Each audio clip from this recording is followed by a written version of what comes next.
튀르키예 시리아 지진 참사로 지구촌이 슬픔에 빠진 가운데 중국이 난데없이 지진을 이용한 자국 홍보에 나서 지탄을 받고 있습니다.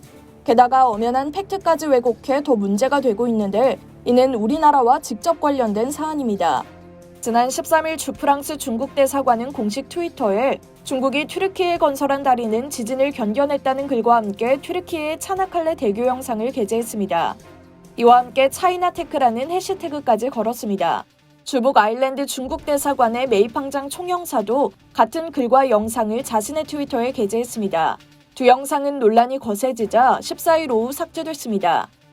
지난 6일 튀르키예와 시리아를 강타한 규모 7.8의 강진과 이어진 여진으로 수만 명이 목숨을 잃는 엄청난 비극이 발생했습니다.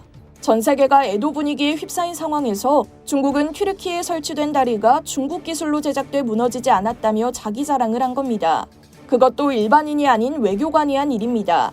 외교관은 국제적으로 자기 나라를 대표하는 얼굴인데요. 자연재해로 인한 대형 참사 속에 더욱 언행에 신중을 기해야 할 텐데 아무 생각이 없는 듯 이런 마케팅을 했다는 점이 쉽게 이해되지 않습니다. 문제는 이뿐만이 아닙니다. 중국이 언급한 차나칼레 대교는 중국이 제작한 다리가 아닌데요. 한국 기업이 만든 세계적인 명물로 유럽에서 상을 받기까지 했습니다. DLENC와 SK 에코플랜트가 2017년 수주에 건설한 차나칼레 대교는 지난해 3월 개통됐습니다. 총 길이가 3,563m로 주탑과 주탑 사이 거리인 주경간장이 세계에서 가장 긴 현수교입니다. 현수교의 기술력은 주경간장 길이로 결정되는데요. 차나칼레 대교는 종전 세계 최장인 일본 아카시에협 대교를 밀어내고 세계 1위에 오르며 명성을 날렸습니다. 두 한국 기업은 대교 건설 과정에서 프랑스 에펠탑, 일본 도쿄타워를 뛰어넘는 세계 최고 높이의 주탑도 설치했습니다. 또 초고강도 케이블부터 초대형 앵커리지와 케이슨, 특수 제작한 비행기 날개 모양의 상판을 사용하는 등 각종 첨단 공법을 선보였습니다. 차나칼레 대교는 지난해 유럽 철강공사협회의 유럽 강철 교량상을 수상하기도 했는데요. 심사위원들은 혹독한 현장 조건에서도 첨단 기술로 지진, 강풍 등에 대해 높은 안정성을 갖춰 시공된 점을 높이 평가했습니다.